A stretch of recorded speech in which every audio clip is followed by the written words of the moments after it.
रामायण भाग 25। रावण मारा गया। वानर सेना राम का जय घोष करने लगी। देवता दुंदुभी बजाने लगे। मेघनाथ की मृत्यु से रावण को गहरा आघात लगा। उसके सभी प्रमुख वीर मारे जा चुके थे। सेना का भी अधिकांश भाग युद्ध में नष्ट हो गया था। बहुत थोड़े से राक्षस ही शेष बचे थे। वे भी लड़ते लड़ते थक गए थे। वे भयभीत भी थे।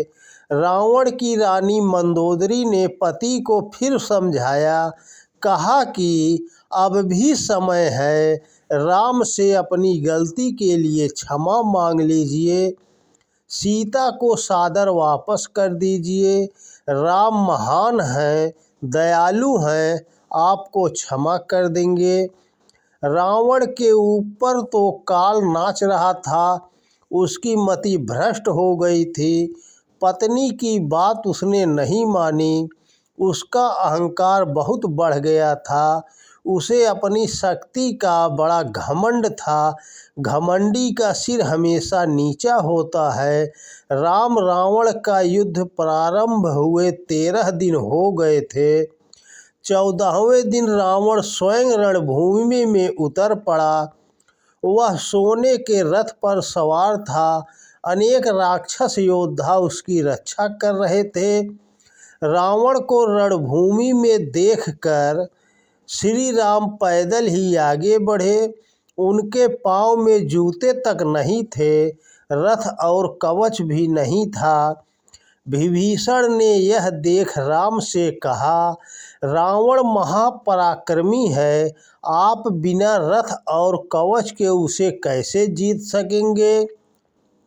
राम ने हंसकर उत्तर दिया, विभीषण, इस संसार में धर्म और अधर्म का युद्ध सदा से होता आया है। धर्म के रथ पर सवार की सदैव जीत होती है। मैं धर्म के लिए लड़ रहा हूँ। रावण पापी है, वह अधर्म के लिए लड़ रहा है, अतः मेरी जीत सुनिश्चित है। तुम चिंता मत करो। राम ऐसा कह ही रहे थे कि स्वर्ग के राजा इंद्र ने अपना रथ राम के लिए भेज दिया। बस फिर क्या था, राम रावण के बीच घमासान युद्ध होने लगा। पृथ्वी लाशों से पट गई। खून की नदियां बहने लगी। चारों ओर मारो मारो की आवाज़ ही सुनाई देती थी। राम अपने पैने बाणों से रावण के सिरों को काट काट कर गिराने लगे, पर वह मरता ही न था। कटे सिर की जगह नए सिर उग आते थे। तब विभीषण ने राम को बतलाया, रावण के नाभि कुंड में अमृत का वास है, वह यूं न मरेगा। तब राम ने अगस्त्य मुनि के दिए अस्त्र से रावण की नाभि कुंड पर वार किया।